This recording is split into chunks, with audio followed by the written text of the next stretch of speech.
The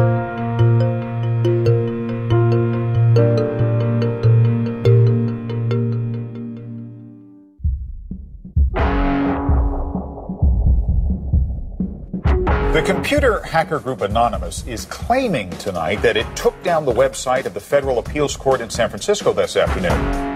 They took down Senate.gov servers. They've taken down HB Gary. Sony's claiming they did $150 million worth of damage. So many confidential files that tonight, because of these hackers, can be in the hands of anyone. Visa, MasterCard, the PayPal situation. The criminals who hacked into Sarah Palin's private email. The Church of Scientology says Anonymous is a cyber terrorist group of religious bigots. Anonymous and this other group called Lulz Sec. They seem to be wanting to prove a point. Anonymous kind of was like the big, strong, buff kid who had low self-esteem. And then all of a sudden punched somebody in the face and was like, holy shit, I'm really strong. And Anonymous calls itself the final boss of the internet. And sometimes it proves to be really fucking true. You are going to violate the freedoms of the internet, you certainly better watch the fuck out. They are kind of the rude boys of activism.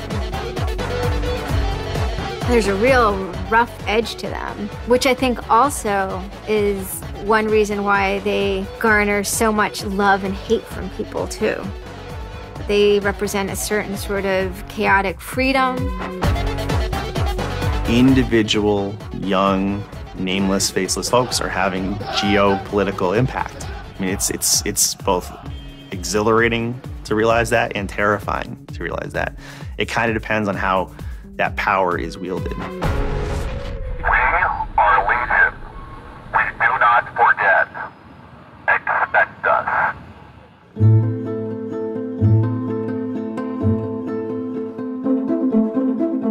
We stand for freedom.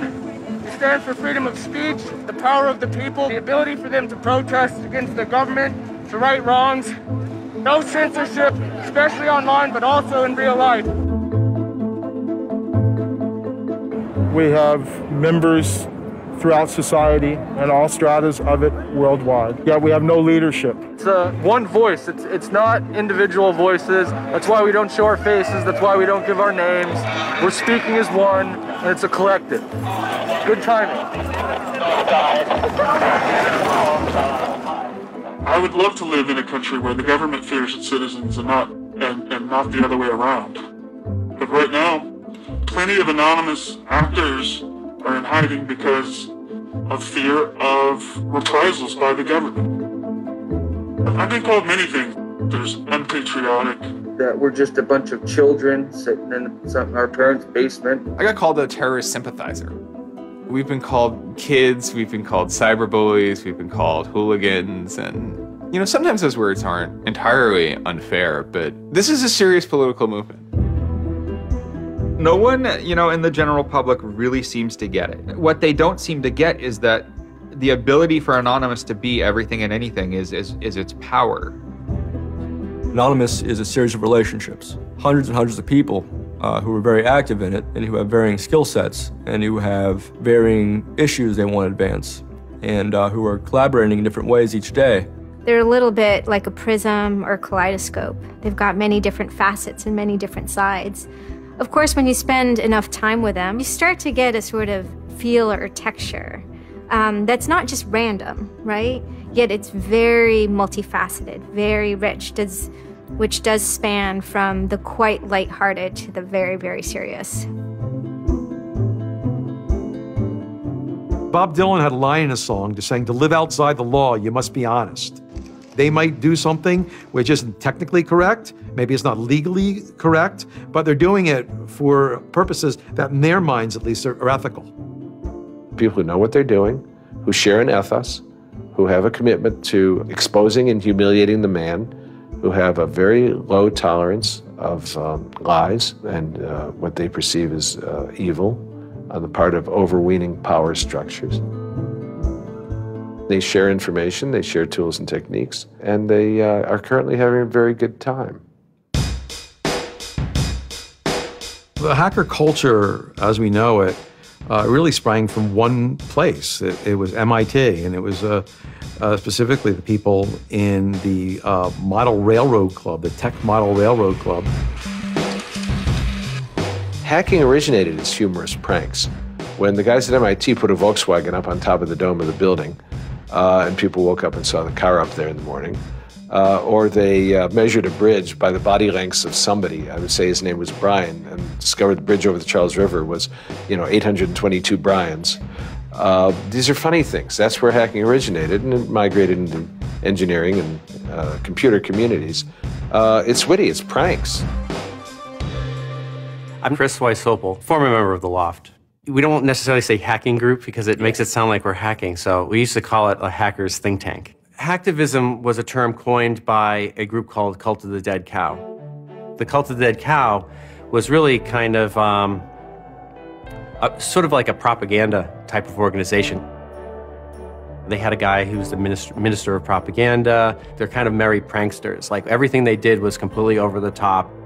One of the guys there coined the term hacktivism because he saw one of the things his group was doing, which he called hacktivism, was writing software that people in other countries could use to communicate securely, even if their government was spying on them. So the principle was it was freedom of expression. It was everyone should have access to the internet. Everyone should be able to communicate and get their message out on the internet. Even more important in countries where there was repressive regimes, that if you said something against the regime, they would come and take you away, and you weren't saying it anymore. Just like in traditional activism, it spans the full gamut from sit-ins or pickets to actually spiking trees and pouring sand in the engines of construction vehicles. I mean, there's real sabotage. The same thing does all fall under the hacktivism label. There is a spectrum. There's sometimes a strong anarchist flavor to it as well. It's resistance to authority and those who would impose groupthink and group behavior on people, which was rightly perceived to be a consequence of the digital revolution as it was used by people in power to do hacking on behalf of righteousness and to redress the grievances of the world. Lance lowered Don Quixote on his horse, nag though she was, flying at the windmills of modern life. Anonymous grew out of what's known as 4chan. And essentially, this is just a website where people can upload images and you don't actually give your name. It's just sort of anonymous. When you look at 4chan, you're often surprised because it looks like a site from like 1995 or something. The idea is very simple. You post a comment and you post a picture. And you can post under your name or anonymously. And it's separated into boards about particular topics. So there's topic on anime, there's topic on weaponry. There's like a 4chan board for origami, and you just upload interesting pictures of origami.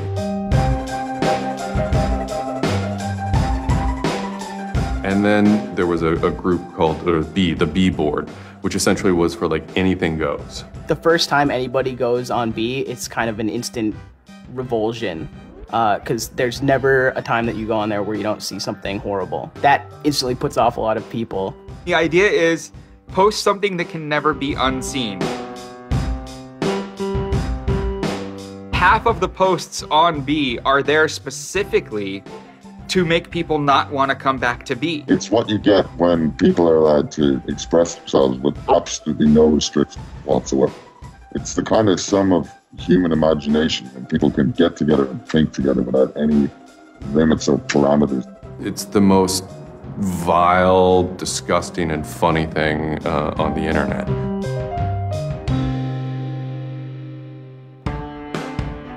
One of the important things about 4chan is to have a thread that really explodes and lasts for a long time. If it doesn't, then it disappears. It's a site that's not archived. So it creates conditions for anything that grabs attention at some level. And so humor and grotesqueness as a result are quite good for that. I'd rather just be referred to as anonymous, I guess, in the interviews, because I have some docs out on me. 4chan's just where I went to. I grew up on it and I lived there. That's just what I did for fun. It takes a thick skin to enjoy it. But, you know, as long as you're not offended, you'll occasionally come into something really cool or really creative on 4chan. I think the most interesting thing about it is how you can watch memes evolve. You'll see something posted one day, and then a week later it's got 50,000 derivatives of it. A meme is basically just an idea.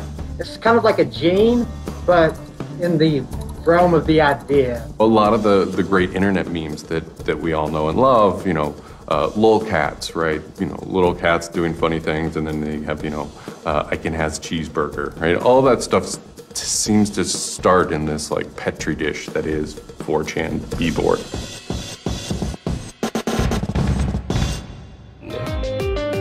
Say it publicly and your insane chocolate rain.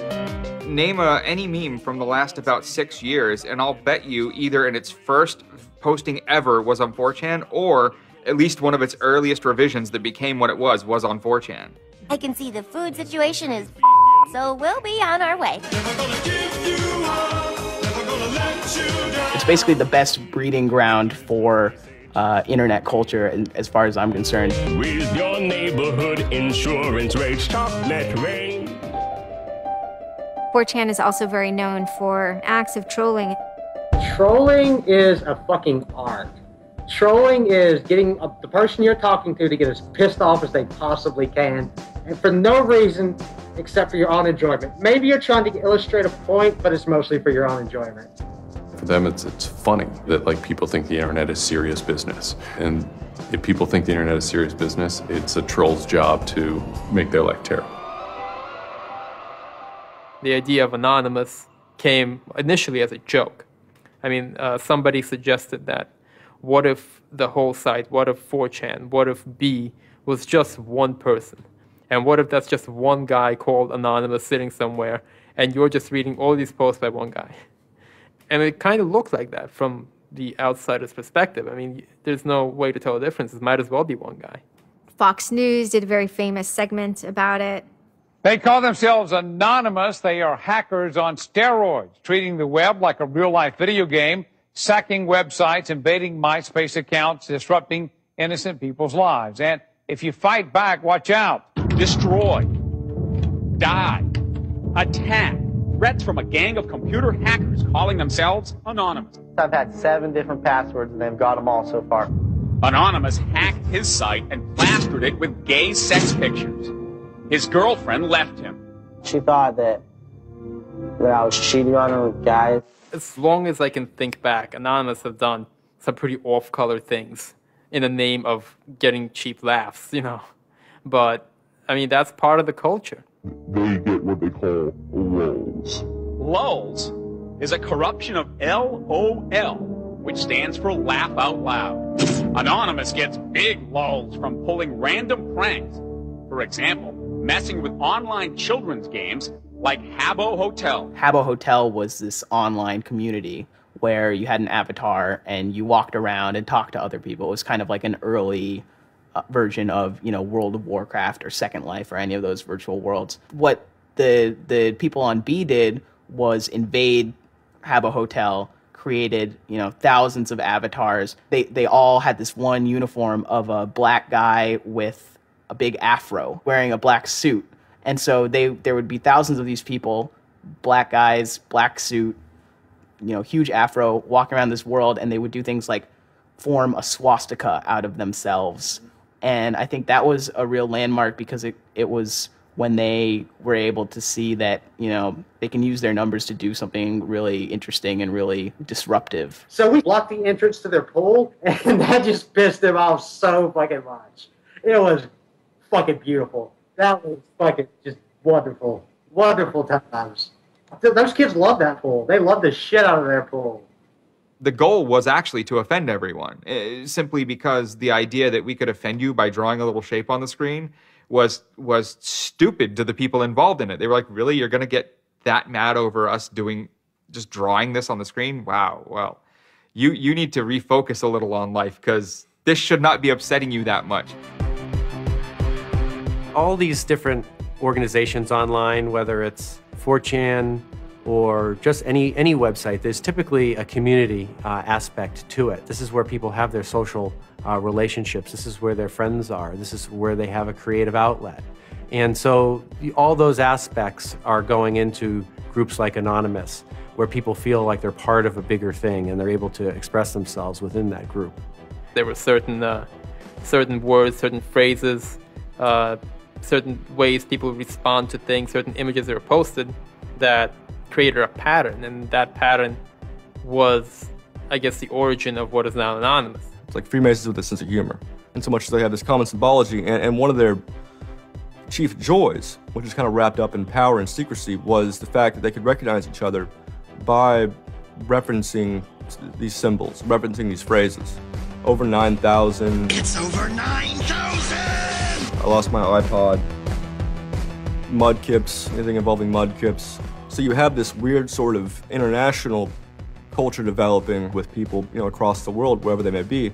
In late 06 and, into early 07, there's a bit of a sea change where instead of just posting a bunch of content or randomly saying we're going to go over to some website and post a bunch of dirty comments against someone, it becomes a little more organized. Welcome to the Hal Turner Show. They went after a guy named Hal Turner. I am being discriminated against because I'm white. Hal Turner was a neo-Nazi who was, big online and had a podcast. I think that the 14th Amendment was not ratified properly, and I think, therefore, it is still okay to have Negroes as slaves in America. The first time I heard about Hal Turner is he was knocking somebody on 4chan. There's a million neo-Nazis out there. But he started picking on our dudes, so we had to go to our dude's fucking defense, and it just so happened that he was a neo-Nazi, so that's a bigger reason that he's a fucking dickface. Who are you? Where are you calling from? Hola, Hal. This is Pedro. Spick, don't San call. Diego. He was just a horribly racist radio personality who seemed to handle it well when you called in. Like, he could handle being berated by Anonymous. And that made it very interesting. It made it a bit of a challenge. It wasn't some guy who just either crumbled or stopped answering the phone. It was a guy who would yell back. Hal Turner wasn't the first, actual person that, Anonymous had caused trouble for, but the circumstances ended up being significant. They DDoS'd his website, stuff like that, costing him thousands of dollars, bandwidth fees. Denial of service has been around for a long, long time. The equivalent of if you, for some reason wanted to disrupt a bus service, right? You can hire 1,000 extras to all go and line up at the bus station, right, and get on the bus. And so that anyone who was really trying to get on the bus couldn't do it, right? It's as simple as that. When you stop trying to visit, website goes back up, no permanent damage. We DDoSed him, and then we kind of trolled him in real life. We sent countless pizzas to his house. We signed him up for escorts on Craigslist. We sent a bunch of pallets of industrial materials to his house, which he ultimately had to foot the bill for. And basically, we destroyed his ability to pay for his radio show, and that took him off the internet. And then they ended up getting some real hackers to help them out. This wasn't sort of pranks. They actually were able to get into Hal Turner's private servers and his mail servers, and find some interesting emails that he was serving as an FBI informant, which if you're a right-wing neo-Nazi is not a good thing to be. And obviously, him being an FBI informant, and also his reaction, his sort of douchebaggy reaction to the raids, damaged his credibility within the white nationalist scene, which is a shame. Hal Turner's gone. He's been prosecuted by the feds for threatening judges. What follows is a period of confusion and anger in which the original Anonymous people, the sort who want to keep Anonymous as this nihilist little, ridiculous group, are upset that now, that the most terrible thing on the internet is now becoming a force for good all of a sudden. I'm Mike Vitale, and my handle is Seth Dude. Now, this is January 2008. Anonymous is strong now. We're not a little dinky fucking group anymore. This is millions of people worldwide, and we're watching. And then Scientology stepped in with a big target on its chest. A video came out of Tom Cruise. It was supposed to be an internal Scientology video, talking about secrets of Scientology. Being a Scientologist, when you drive past an accident, it's not like anyone else. As you drive past, you know you have to do something about it because you know you're the only one that can really help. It talks about you're the only one who can stop, bad things from happening. And so this is kind of widely mocked online. It circulated like wildfire. Instantly, the Scientologists post a DMCA, Digital Millennium Copyright Act. And this is a way that if you own content, you can go to video sites, upload sites, and have your content pulled when someone uploads it illegally. So Scientology's always at odds with the internet, always trying to legally bully people out of fucking them over on the internet. They always did that. And then here they are trying it again, but you know what? Anonymous saw that and they said, oh, you guys just fucked around badly. Like, you're trying to censor our internet. Like, are you trying to take a joke away from Anonymous? Like, you don't do that. A few people on 4chan posted, hey, we should grab that video and post it on a few other sites. What followed was this is a term called the Barbra Streisand effect. And this video, as they're attempting to suppress it, went everywhere. Like, everywhere you look on the internet, you were gonna stumble upon this video. Actually, Gawker, the site that I worked for, was, I think, the first one to put it on the website, and we got in a huge legal battle with Scientology, who wanted us to take it down.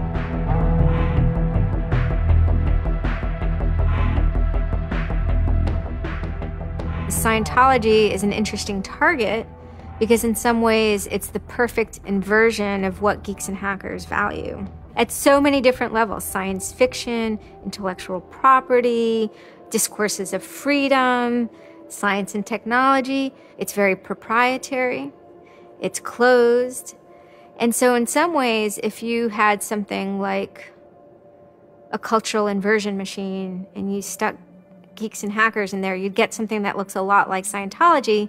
So it's quite offensive, and there's a real pleasure in attacking your perfect nemesis. And people who knew what Anonymous was to begin with were like, oh my God, Anonymous is gonna go to war with Scientology. This should be really interesting. Especially because it's two weird ass groups. I mean, I've been an Anon for a long fucking time. I know Anonymous is really strange. They're weird, and the stuff we like is weird, and it's really not mainstream at all. Now you have Scientology, also really weird. A lot of crazy shit goes down. Anybody on the outside who's seeing this is going, let's watch these two retards fight. Like, both their pants are gonna fall down, they're gonna triple, and it's gonna hurt everybody, and it's gonna be hysterical. And then that's when 4chan kind of reared into action, really reared into action. And they started to troll the Church of Scientology. And this took the form of pranking the Dianetics hotline, ordering pizzas. I go to call them on the phone and it's busy.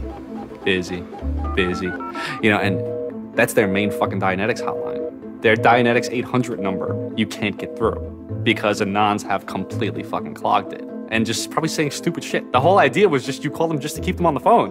What's an Elron? How do I Dianetics my face? They were not expecting that and they couldn't handle it. I'm Brian Mettenbrink. I had just gone to 4chan just on pure happenstance, and I saw a post about the Scientology thing, and I started looking up stuff, and I'm like, oh, this is actually for a decent cause. I think I'll, do this. Anonymous members have developed a distributed denial of service attack tool called Low Orbit Ion Cannon, which is a name taken from a computer game. Low Orbit Ion Cannon is what's called an endgame weapon in Red Alert. All you had to do was literally follow instructions, step by step. You do it, you put in the site, you see that the IP is correct, you make sure that all these settings are good, and you hit the button, and off it goes. And what it does is it tells Scientology.org, in this case, it tells them to send their website to my computer about, I think, it was 800,000 times in a weekend, and I'm pretty sure I probably took it down myself a couple of times. It felt like you were making a difference, just you yourself, and you didn't even have to leave your home, And one of the guys said, we need to make a video. We have to make a video. Hello, leaders of Scientology. We are Anonymous. When the video came out on January 21st, that was one of the first times that Anonymous, as a culture, started referring to itself as Anonymous as a movement. That video probably changed everything. We are Anonymous. We are Legion. We do not forgive. We do not forget. Expect us. It basically looked like if a computer was going to tell you that he was going to beat the shit out of you, this is what it would look like. That one video really galvanized that moment of innovation. That's exactly like with that video, internet activism, as it's known today, was born. And you just see this consensus forming that it's going to happen. So we made the code of conduct. Don't bring weapons. Dress accordingly. Cover your faces, because they will try and find out who you are and screw with your life. Rule number 17. Cover your face. This will prevent your identification from videos taken by hostiles. Scientology has a history of harassing, stalking, and just generally doing horrible things to its critics. So people needed a way to hide their identities. A lot of people had very legitimate fears. They don't want to be followed home. They don't want to be stalked. They don't want to put their families and themselves in danger. Everyone was going, well, we're going to wear a mask. What's the only fucking mask that we all already know or have a joke about? And it's the Guy Fawkes mask. You see the movie V for Vendetta, the ending scene where everyone's wearing the Guy Fawkes mask. That is very reminiscent of what Anonymous thinks Anonymous is.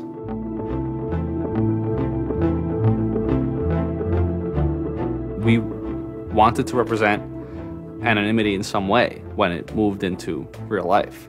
I think that the Guy Fawkes mask was one of the most natural things to happen. It is the idea that none of us are as cruel as all of us. You have this massive crowd of people who are anonymous that is going to fight against a bigger thing and win.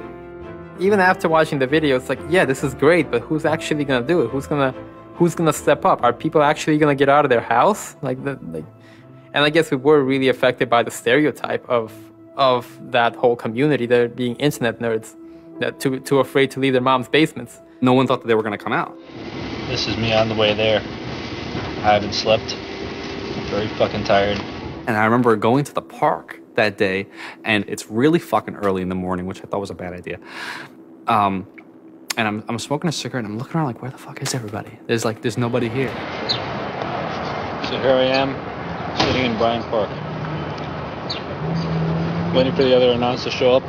I remember thinking like, oh fuck, like, am I gonna be the only one in the park? Am I gonna walk to Scientology with fucking 6 or 7 people? Which totally defeats the entire purpose of this, because now they could single me out, you know? Then I get up and I start walking around, and I see there's a lot of green balloons over there for some reason. On the other side of the park, there was like fucking 200 people. There was Guy Fawkes masks everywhere, and I'm like, holy shit, this is huge. There's a fucking lot of us. That's pretty good. I had no idea how many Anons there were until we started moving. And it just fucking got bigger. I remember walking through Times Square, and everybody in Times Square was an Anon. Like, and you know, this is like a fucking 1,000-person per like fucking minute foot traffic area. And everywhere I'm looking, I'm seeing fucking Anon symbols. It was fucking wild. It was really wild. This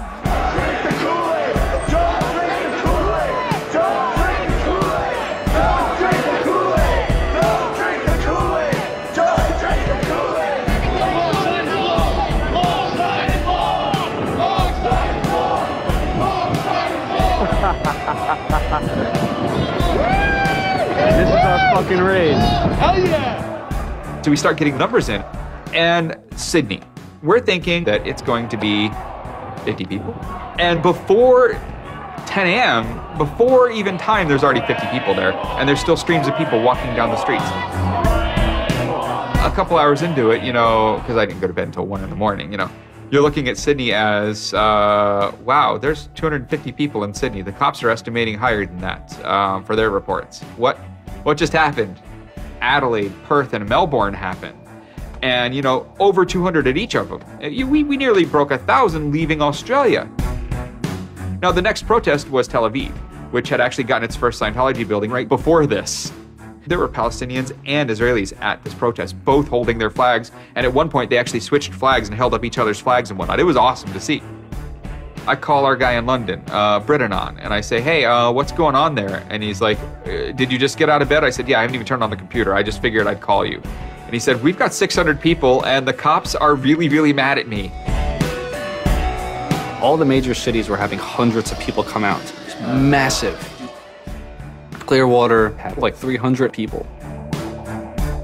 I don't think anyone beat out LA. I think LA had over 1,000 people. The thing that happened was something completely different, and hundreds of people from every city just swarmed the streets. It was kind of overwhelming, a little even scary, but scary in a good way. Soon, you know, we're at around the 10,000 mark, you know, and we were joking the whole time, over 9,000, you know, one of those memes. It was too surreal. It was not believable. You go by what name? We are anonymous. It was very empowering, especially after people saw the thousands of people showing up. This was it. We owned the world at that point. We all met each other. The idea of an anon is you're fucking alone until you get to 4chan, you know, and then these people all think like you, you know? And all of a sudden, you're not alone. You are with fucking 500 others, you know, they all know the same jokes as you. They all clearly have similar interests as you. Here's your culture. You meet your own people finally. It's perhaps a little surprising. It's not just preteens or teenagers. There's a far more even mix of males and females than you would imagine otherwise. And you know, there were a lot of you know, these so-called, you know, guys who weren't socially good. They were very awkward. They still lived at home at 23, half of them virgins. And I'll tell you, the amount of those people who got laid from these protests happening is in the thousands that would not have for years probably. That's why those protests were so important. It was a chance to finally meet other people that were previously anonymous and unknown, and hence it was the moment of the end of their anonymity. Scientology, they kind of fought back, so to speak. They posted stuff online. While claiming they are peaceful, in less than 3 weeks, anonymous members made or encouraged 8,139 harassing or threatening phone calls, 3.6 million malicious emails, 141 million hits against church websites, 10 acts of vandalism, 22 bomb threats, and 8 death threats against members and officials of the Church of Scientology. They wanted to find me. They did. They hired PIs. They started taking pictures of us, threatening to sue us. I did the whole low orbit ion cannon stuff, and then I pretty much just went about my life after that for, I think it's 6 months, and then the FBI showed up here at my parents' house. 2 men got out of the car and took Flashed took their jackets off and laid their guns on the front seat and came up to ask us if Brian was home and explained that they were the FBI and they were looking for Brian, and I've never been so scared. I did the second most damage is what Scientology said. I sent the second most out of everybody. So I got the maximum for my category, which was 1 year in prison and 1 year supervised release. I think, you know, the way I feel is for what I did was one of the most, like, lopsided punishments I've ever, like, read about or heard of. Yeah, I think it's ridiculous, especially the year supervised release where I can't touch a computer for a year. I'm not sure what that's supposed to solve, except make my life difficult.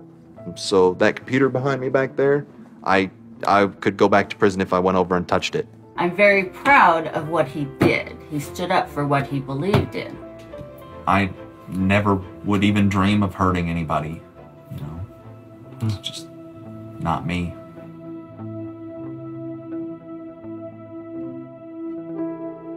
Prior to Anonymous, critics of the church still had to be very, very careful because of the aggressive lawsuits that were launched against academics, journalists, and other critics. I would say that era is over.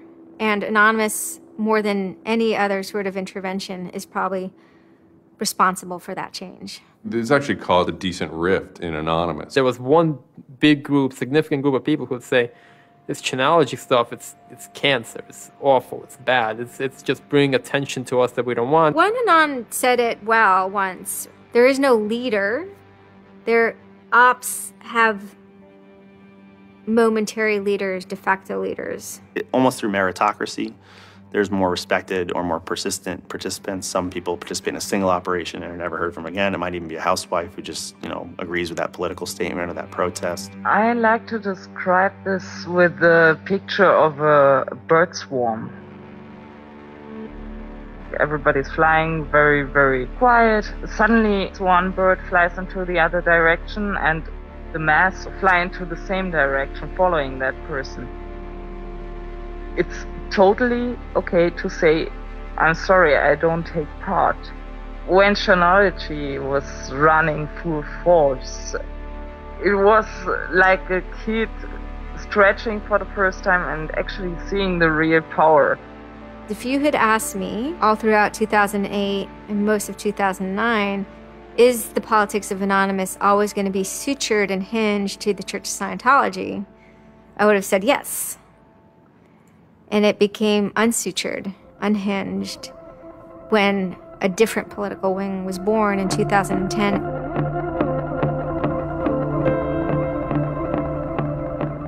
It is our task to find secret abusive plans and expose them where they can be opposed before they are implemented. The interesting thing about someone like Assange is that he actually also sprang from a hacker culture. It's a mentality of spreading information. Julian was Mendax. He was the greatest hacker that ever walked the face of the earth when I was a kid. I mean, they rumored he could move satellites around in space by hacking into NASA.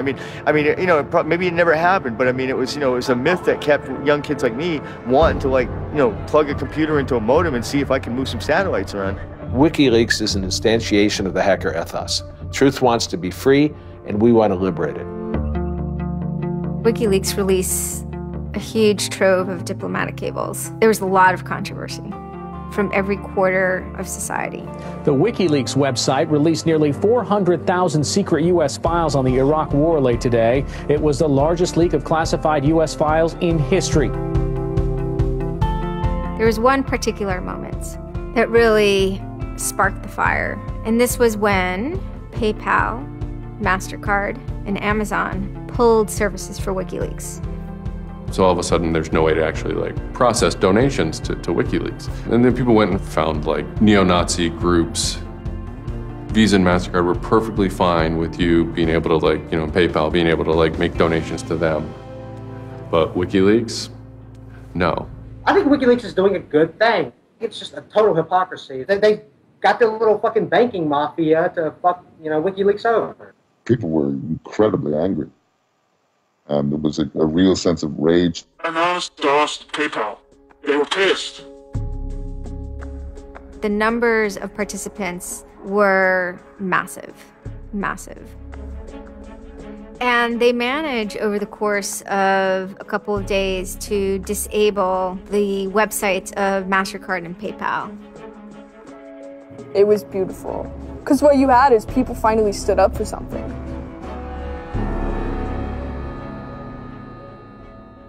My name's Pete Fine. You can call me an internaut or a hacktivist. Telecomics is an ad hoc cluster of volunteer net activists who have spent much of the last year trying to keep the internet running in the Middle East. In kind of the lead up to the Egyptian revolution, we would tweet on people's behalf. We would get people from Egypt who were unable to access Twitter on their own on our IRC network, and we would take reports from them and tweet them out using our account to kind of help them get the word out about what they were experiencing. Some of this shit is personal. And one of the things about the movement as a whole, when Egypt rolled around, is that Egypt broke us emotionally. Watching in real time with live feeds that we helped set up, Egyptians get massacred with machine guns. It was different, and I have never in cyber activism wept before. It's never bothered me like that. It's never been able to touch me the way Egypt touched me. And then January 27th, January 28th rolls around, and the Egyptian government starts shutting down the internet. I mean, just for the whole country. The whole country. There's this fantastic traffic graph that you can see the traffic coming out of Egypt, and it looks like, like this, and it goes like that. Just totally stops.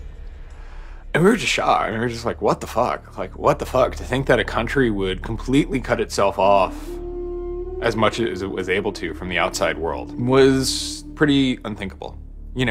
We know bad things go on in the dark places. That's the kind of thing that could start riots. I think when Mubarak did what he did, I think it really upset people here as well as in the Middle East. I put myself in their place, and I found myself in a desert of nothingness because he just wiped out everything that my world incorporated. That just showed me and everybody else that the same thing can happen at any time, at anywhere, in any government. Anonymous and the people on the internet stood up and said, go fuck yourself. You want to shut down their internet? Fine. The people on the internet will show them how to turn it back on. A lot of my friends helped with encryption, helped people on the ground in those countries validate SSL keys and certificates, and really showed them how to subvert their government and become free. And then Telecomics started to tweet connections to the internet, dial-up connections. In Egypt, the care package we put together included some kind of our comms information, the ham radio and dial modem details. In total, we helped coordinate and run about 500 dial-up modem lines. We also Googled up treatments for tear gas and other kind of basic medical treatment and found folks who could translate that into Arabic. Sort of put this together in a nice one-page PDF and fax, and off it goes. President Hosni Mubarak has decided to step down from the office of President of the Republic.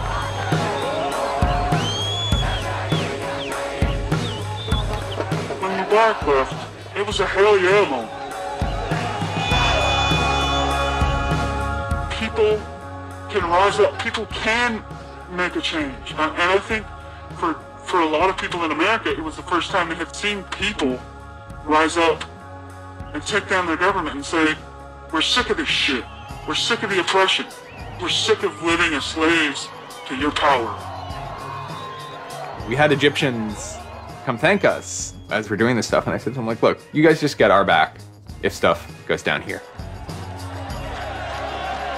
It's a revolution that was facilitated by the internet, by Facebook and by Twitter. Not caused by it. I mean, 50 years of dictatorship has caused the Arab Spring. But the internet has certainly been helping. Although it was awesome and it was one part we were fighting for me it was quite clear that it's not the end of the story. That it's not suddenly changing into rainbows and nine cats or whatever, but that we now have to watch even more. Suddenly on February 5th, Financial Times article comes out that we all see. It's quoting this guy named Aaron Barr, who's the CEO of HP Gary Federal, which is an intelligence contractor. And Aaron Barr is telling this Financial Times journalist, Joseph Min, that he's been secretly monitoring the Anon Ops server where all this is going on, and has done so for several weeks, and using his own custom brand of information operations techniques, has managed to identify the alleged leadership of Anonymous, including 25, quote, lieutenants, unquote, some sort. We have to see this document. Everyone wants to know. We don't need to destroy him. We don't need to destroy his company. So they get it. It was unbelievably easy to get into that network. Now, to put that in hacker terms, Anonymous is a hornet's nest. And Barr said, I'm going to stick my penis in that thing. The HP Gary hack brought about 70,000 emails. Probably the most important ones had to do with a proposal that HP Gary had already formulated. It was packaged up as a nice PowerPoint presentation. Kind of act as privatized agent provocateurs, where they were going to discredit WikiLeaks. HP Gary was proposing submitting fake documents to WikiLeaks, and then when discovered as fake, the error could be called out and it would discredit WikiLeaks. Right. So there's a lot of like specifics that I can't talk about. So let me try to answer that though in a general sense. Well, first of all, it's probably no surprise to anybody. I'm not a big fan of WikiLeaks. I think that the broad purpose of trying to get as much information, proprietary or classified information for the government, expose that, is an extremely destructive and dangerous purpose. The proposals involve conducting information war on WikiLeaks and its supporters, creating dissension within WikiLeaks, DDoS attacks. You also wanted to launch cyber attacks on WikiLeaks infrastructure to get information on document submitters. One thing I guess I want to make sure is clear is, you know, none of those activities had actually occurred. You know, in business, there's, you know, when you start proposing or thinking about an idea, there's a brainstorming phase. And somebody says, well, what if, you know, what could we do? What's theoretically possible? Well, still, this was an idea. This was proposed. This was something that you thought about. Right. They also wanted to go on a campaign kind of targeting Glenn Greenwald, who's a reporter for Salon, who's an outspoken kind of critic of the government and supporter of WikiLeaks. It seems like you're trying to attack a journalist here.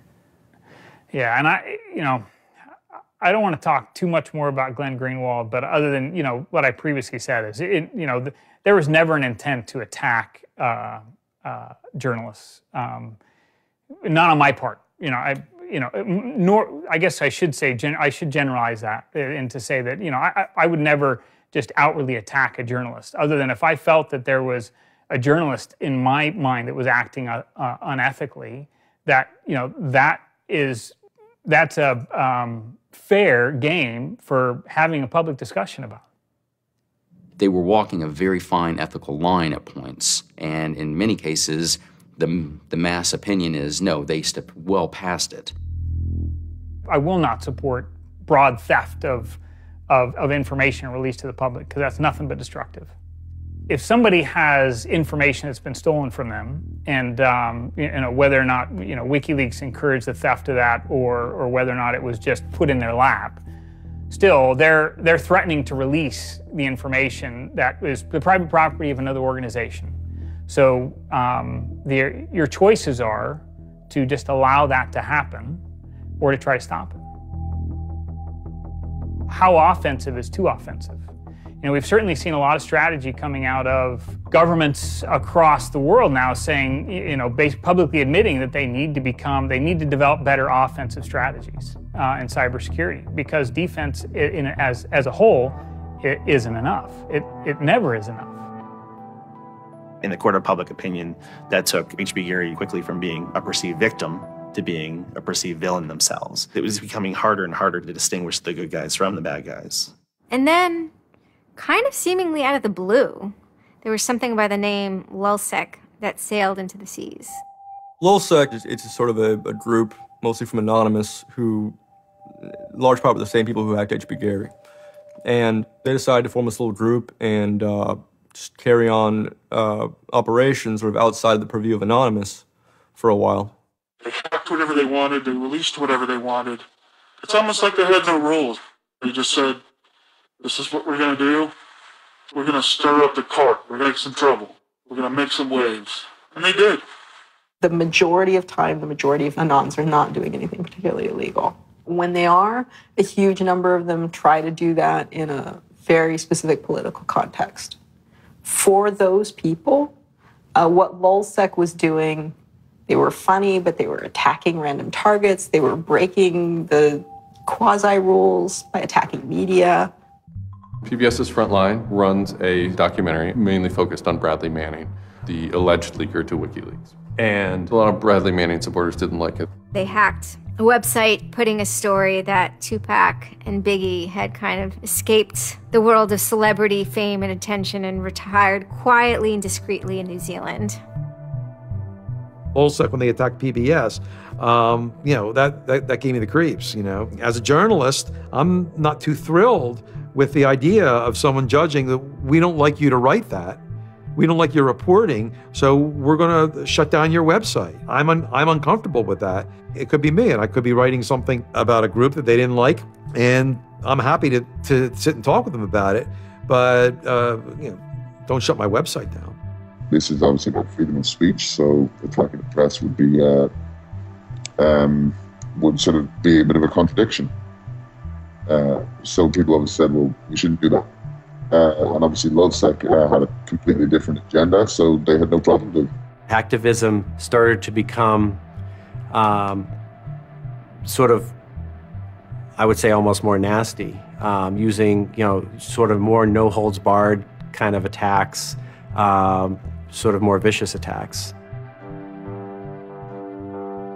They sort of saw themselves as going out there, breaking into like anything, everything, governments, corporations, police departments, largely for the same reasons Anonymous would. They went after Arizona for immigration policy, 50-day run, causing mayhem, havoc, and then ended it. The computer hacking group, Lulz Security, has announced its disbanding, saying it had achieved its mission to disrupt government and corporate organizations for fun. I call this whole thing the rise of the chaotic actor. And chaotic could be chaotic good, neutral, or evil. You know, if you go back to the old Dungeons and Dragons charts. And some people see Anon-Ops initially, let's stick with Anonymous, as chaotic good. They saw Operation Payback, or they saw attacking Scientology, and they say that's good. It's like Robin Hood, right? Chaotic good. Outside the system, but doing something good. Other people saw Anon as chaotic evil, like the Joker. They just want to see the world burn and doing potentially irreparable damage. And the truth is, yes, it's the entire column of chaotic. I'm actually a little less concerned about some of the things LulzSec's done and more concerned about the next generation of LulzSec, the next turn of the crank of who takes it further or is more aggressive. Whoever fights monsters, you know, should see to it they don't themselves become one. Really, as powerful as they seem to be, LulzSec and Anonymous are really small potatoes compared to the bigger operations that are going on that we don't hear about, maybe operations funded by government. 16 people were arrested today, but dozens of FBI agents targeted alleged members of the loose-knit hacking group. Armed with search warrants, agents hit 6 homes in New York, along with locations across the country. The people arrested yesterday were suspected of attacking PayPal's website after the company shut off payments to WikiLeaks. Defenders of the hackers say they're merely engaged in civil protest, but FBI officials worry the disruptive cyber attacks could move in a more dangerous direction. So the FBI shows up at 6 in the morning, and it was really obnoxious. And I remember being frustrated and angry because there was nothing that I had done that would have justified an FBI search warrant. They came and guns blazing and all this other good stuff, busted down the door. I immediately just dropped down on the floor, 180, didn't want nothing. I wasn't trying to fight nobody. Even if you accept what the government is saying is true, what is important is that people are participating in the process. It is very much the process. It is sitting in an encounter in Selma, Alabama. 500 Freedom Riders refusing to allow people to go and sit in at a segregated lunch counter. They write books about that stuff. It is demonstrating at a street corner saying no to a war. It's just a different, it's just a different vehicle. It's the same result. There's always going to be legal consequence when you decide to break the law. That comes with the territory. And it would be naive not to expect that. The question is whether the punishment will be proportional to the crime. And I suspect it might not be. People will be watching very closely to see how these cases proceed, on what grounds, and whether there's any room during the trials to think, especially of the denial of service attacks, as a legitimate form of protest. So much of our lives are now configured, at least in part, on the internet. So we better start thinking about how we claim parts of the internet as spaces that we can also protest in. There is a certain online culture that believes in certain values, like freedom of expression. They're against corruption. They're against governments controlling their citizens. And when they see those values harmed in some way by some organization, the hacktivists strike back. I don't think this whole issue is a technical hacking thing. This is more about human philosophy and psychology. What's motivating us? Why is there so much unrest or disenfranchisement or anger that would lead people to want to take matters in their own hands and join these? Whether you think it's bad or not is irrelevant. It's not going away. The part of me that likes the ability to have rapid destabilization and change loves this. The part that knows how powerful it is means it's a force multiplier for good or for evil. And how that power is wielded and how we want to self-regulate is going to be the most deciding factor in if this is a menace or a benefit. I certainly don't think most of the conversations in law enforcement or the government are informed enough to know how to deal with this. I suppose the question you really want to ask is, would I do it again? And honestly, after thinking about it, I felt that I did what was right. I had a belief, I still do, that what I did was the right thing, and hopefully someone got some good out of it. You know, I'd love to think that maybe I stopped someone from joining a cult, you know. Probably wouldn't tell on myself next time, but, you know, I don't think I would have changed a single thing other than the whole talking to the FBI thing. Just that little Yeah, just the little detail that kind of changed everything, yeah. I'm angry. Occasionally I have small breakdown moments of terror, but I haven't stopped believing what I believed. I haven't stopped wanting to fight. I haven't stopped caring. Show me what democracy looks like! Show me what democracy looks like! There's a lot of people in Anonymous who feel very deeply and very sincerely about their contribution towards democracy around the world. And I think that's one of the main things that I'm most proud of about Anonymous.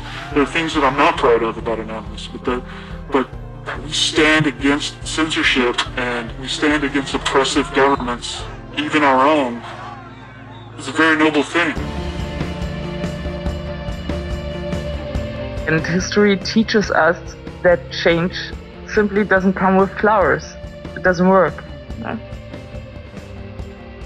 If they say I'm a criminal, damn, well, then I will be one. I don't care if you're a Democrat or a Republican or an independent, or if you like Ron Paul, or if you worship pigeons or Scientology, or if you're Catholic or atheist or Methodist. I don't care about that. Your opinion matters. I don't care if I disagree with it. I don't care if I hate your guts. Your opinion matters.